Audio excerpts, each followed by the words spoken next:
From roasting the Smiths, Oh, wow! to calling out Kevin Hart for being in literally every movie. He was playing a bush. I was like, is that Kev? Get out of here, Kev!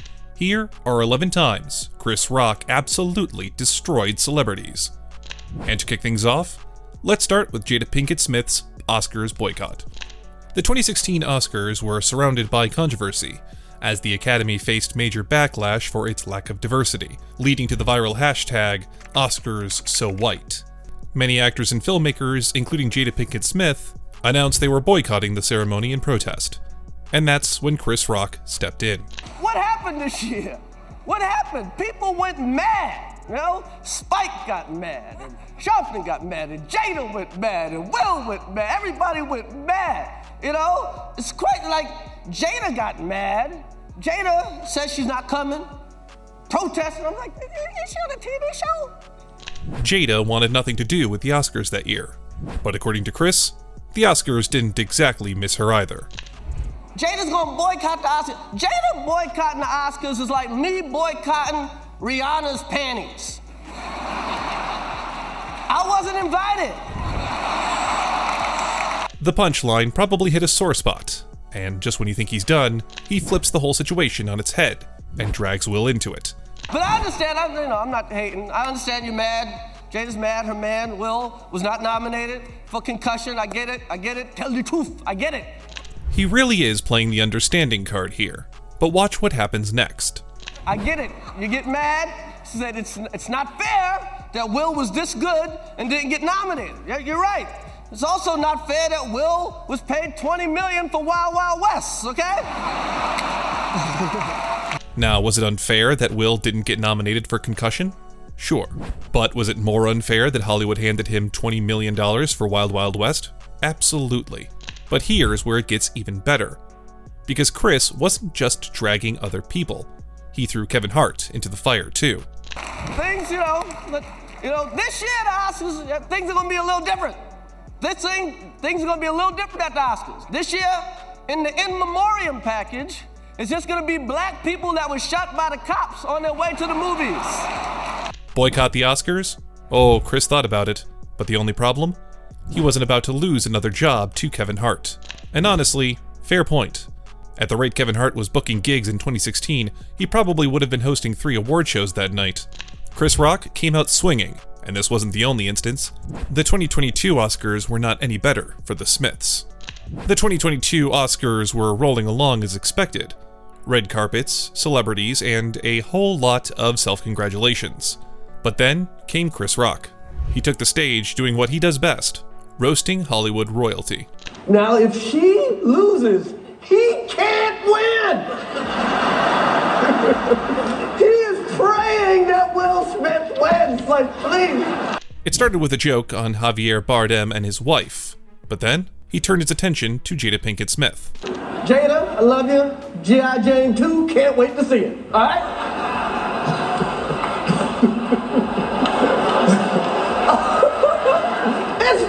That was a nice one, okay. Boy, she does not look happy. The joke? A quick jab about Jada's shaved head, referencing G.I. Jane. But here's where things get complicated. Jada wasn't rocking that look by choice. She had openly spoken about her struggle with alopecia, a condition that causes hair loss. At first, Will Smith was laughing, but then he saw Jada's face too, and in an instant, everything changed. Oh, wow! Wow! Will stormed the stage and slapped Chris Rock across the face. The audience, frozen. Was this real? Was it a bit? Nobody knew what was happening. But once Will got back to his seat, oh, it was real. Get my name out your mouth! Wow, dude! Yes. It was a G.I. Jane joke. Keep my wife's name out your mouth! I'm going to. Chris barely had a second to process what had happened before Will was shouting across the room. And just like that, the entire vibe of the Oscars shifted from glamorous to straight up chaotic. Chris stayed professional. No retaliation, no meltdown, just pure shock. And then, without missing a beat, he kept the show moving. But if you thought he'd just stay mum his whole life, boy were you wrong. He dropped the Netflix special and unloaded everything. Chris started off acknowledging the elephant in the room, because, let's be real, everybody knew what happened. Everybody knows. Everybody knows. Yes, it happened. I got smacked like a year ago. Fucking last week, I got smacked in the fucking Oscars by this. And people like, did it hurt? It still hurts. There it was. Raw, unfiltered honesty. He didn't pretend it didn't hurt. He didn't brush it off. He owned it. But this wasn't just about a slap. According to Chris, this was about selective outrage. Will Smith practices selective outrage. Practices selective outrage. Because everybody knows what the happened. Everybody that really knows I had nothing to do with that. But watch how he very slyly throws shade at Jada with what he says next. I didn't have any entanglements.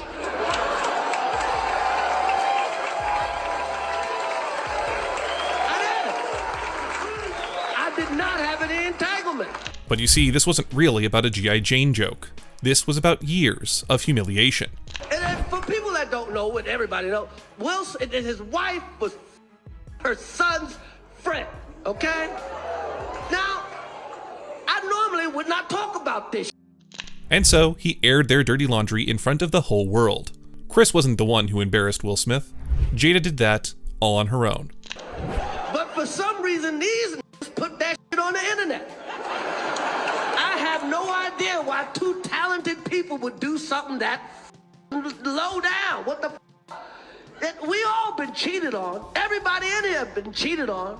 None of us have ever been interviewed by the person that cheated on us on television. She wasn't just cheating, she aired it out publicly. And not just publicly, on a full-blown interview where she sat across from Will and basically said, yeah, I had a thing with our son's friend. How do you feel about that? It's like, hey, I was sucking somebody else's. How did that make you feel?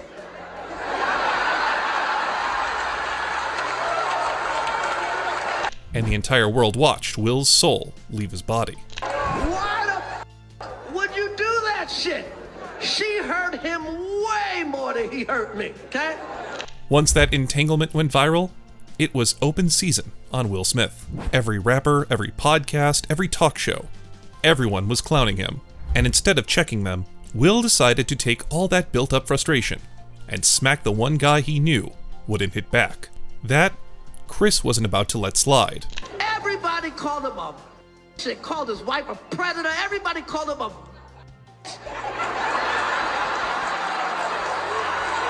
Everybody. I mean, okay, Chris, I think we all get it. The entire world was calling Will weak, and instead of hitting back at the people who actually humiliated him, he picked Chris Rock. And who's he hit? Me. A nigga he know he could beat. That is some. Chris, not impressed. And here's where it all comes full circle, because this wasn't the first time Jada came for Chris. I do nothing to this, okay? His whatever. Years ago, his wife said I should quit the Oscars. I shouldn't host because her man didn't get nominated for Emancipation. The biggest piece of ever, okay? And then something gives me a concussion. Jada started it. Chris finished it. She said he should quit because Will didn't get nominated for concussion. What the fuck? What the fuck? So then I do some jokes about her. Who gives a fuck? That's how it is. She starts it, I finish it, okay? That's what the fuck happened. Nobody's picking on this bitch. She started this. Chris Rock waited an entire year to say anything about the slap. But when he finally spoke, he made sure it hit harder than Will ever could. Chris didn't just stop at obliterating Will and Jada. He had more to say. And next on his list, Meghan Markle and her shocking revelations about the royal family. For months, Meghan had been making headlines, claiming that the royal family was racist, from subtle jabs to full-blown interviews about how she was treated unfairly. And Chris, he wasn't buying it. They're so racist, they're so racist. Some of that he went through was not racism. It was just some in-law. One of Meghan's biggest complaints was that a royal family member questioned her baby's skin tone. Sometimes it's just some in-law. Because she's complaining. I'm like, what the she talking about? No, they're so racist. They wanted to know how brown the baby was gonna be. They're so racist. They wanted to know how brown the baby's gonna be. Chris, he had a very different perspective. I'm like, that's not racist. Because even black people want to know. To him, this wasn't some deep, sinister racism. It was just regular family gossip. Because let's be real, black families do this too. But here's where Chris really called Megan out. They wanted to know how brown the baby was gonna be. They're so racist. They wanted to know how brown the baby's gonna be. I'm like, that's not racist. Because even black people want to know. She claimed she didn't realize how racist the royals were until after she married Harry. And Chris, he wasn't having it. Chris's point? Meghan married into the most privileged family on Earth. She's not exactly struggling. She just has annoying in-laws.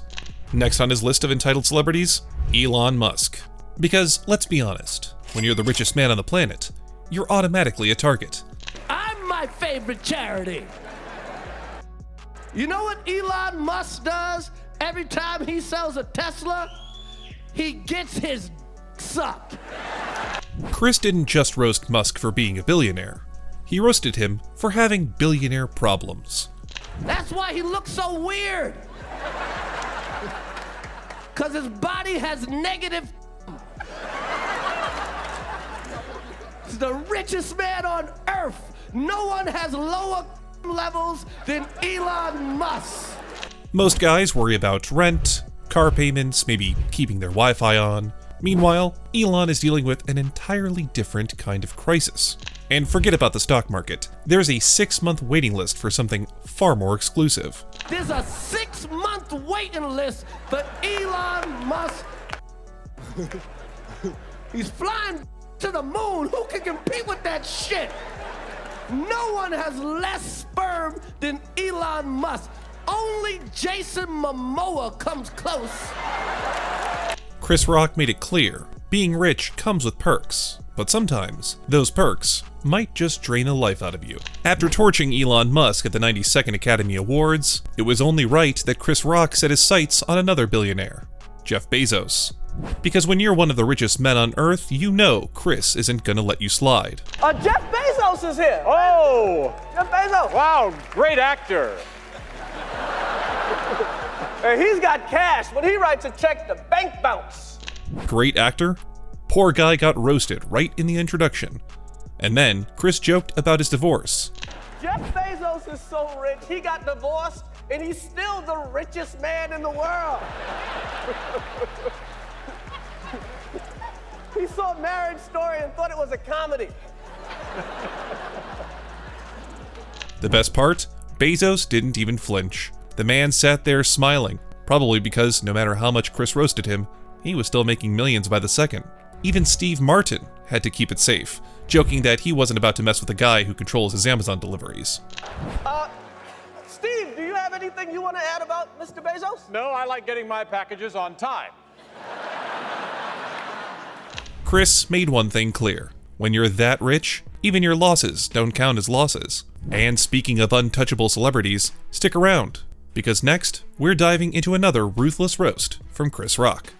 Live from NBC's Saturday Night Live, Chris Rock took the stage for its 50th anniversary and wasted zero time diving into pure chaos. Because according to him, it's been a rough year for his people. And no, not just politically, he meant something far worse. It's been a bad year for my people, blacks. It's not been a good year. Kamala and Diddy and Jake Paul. Right at the top of his list, Jake Paul. There's a lot to be said about Jake Paul's boxing career, but to Chris, the fact that this dude is out here punching senior citizens is the real crime. And Jake Paul beating Mike Tyson. What the hell? Who is this Jake Paul? A 27-year-old punching a 60-year-old man in the face? Is this what the white man has reduced himself to? Stop it! Seriously, boxing is supposed to be a young man's sport. Meanwhile, Jake's in his prime fighting guys who qualify for AARP. Chris wasn't just mad, he He was offended on behalf of all old men, because if this keeps up, who's next? Well, who's he gonna fight next? Morgan Freeman? I hate Jake Paul. I got landlord hate for him. I hate him like cocaine hates monogamy. The landlord hate? That deep, irrational, no reason needed kind of hate. The kind of hate that exists just because. Because at the end of the day, Jake Paul isn't just winning fights. He's winning at making people mad for a living. Speaking of people who can't seem to take an L, stick around, because next, we've got Michael Strahan. Chris Rock knows a thing or two about hard work, but according to him, nobody works harder than Michael Strahan. He was on the Good Morning America show with Adam Sandler promoting their movie, and when he talked about how hard-working Adam Sandler is, he had some shade to throw at Mike. This guy's funniest guy I know, hardest worker I know. Yeah. I mean, next to Michael Strahan. I mean, come on. Thank you. Thank you. Thank you, Chris. I appreciate you. Michael walks down the street as garbage men like, get some rest.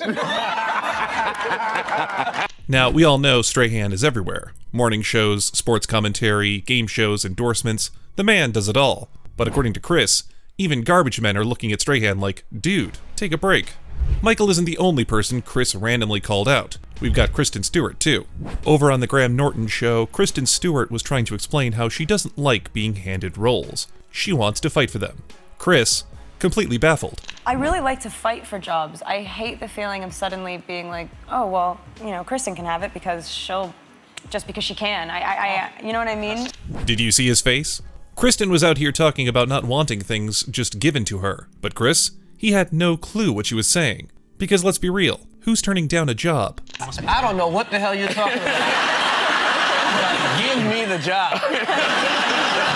I don't care if everybody's better than me. I want the job. Well, the parts for a Mexican. Yeah. Chris didn't even pretend to understand. He just wanted the paycheck. You're telling him he could get a major role without auditioning, and he's supposed to complain? Up next, we've got Chris going off on Rick Ross. When Chris Rock stepped on stage at the BET Awards in 2015, he had one mission, to roast everyone in sight. And Rick Ross, he got hit hard. Chris started by calling out the flood of celebrity-endorsed headphones, because after Dr. Dre made a fortune with Beats, everyone wanted a piece of the action. You know, Dre's got headphones, so now everybody else trying to get headphones. 50 Cent got headphones. Rick Ross even has headphones. That's right, Dre got Beats. Rick Ross has diabetes. According to Chris, maybe he should have focused on something else first. Rick Ross's headphones are for medical emergencies. See, they the headphones that you put on swollen feet before you chop them off. At this point, Rick Ross isn't pushing bass-boosted sound. He's selling doctor-recommended survival gear. Now, plenty of rappers have wild, dangerous lifestyles, but Chris had a very specific and unexpected prediction for Ross. I love Rick Ross. See here tonight, Rick Ross, my favorite rapper. Because Rick Ross don't care. Rick Ross just comes out, he got the tits. Rick Ross gonna be the first rapper to die of breast cancer. It's his laugh in the end that just gets you. Nobody saw that one coming. Chris Rock went straight for the gut, and Rick Ross, he probably just laughed it off, because if there's one thing that's certain, Chris doesn't care who you are. If there's a joke, he's telling it. And he didn't just stop at Rick, he turned fire towards Kevin Hart next.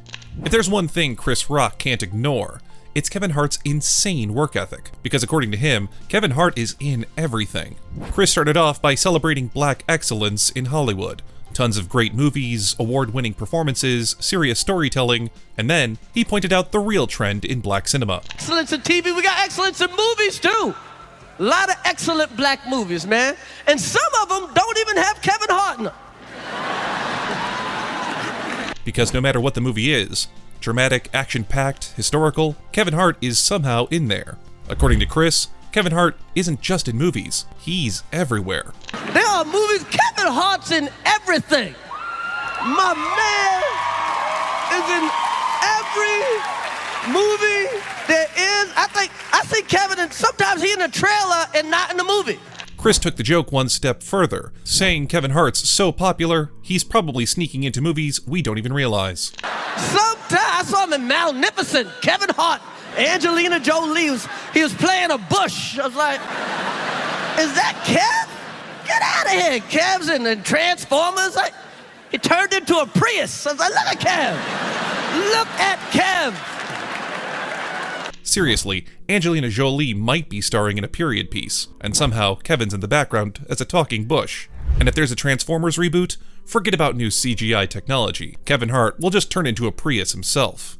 Chris wasn't just saying Kevin is successful, he was making it clear. This man is literally unstoppable. At this point, if Hollywood makes a movie without Kevin Hart, did it even happen?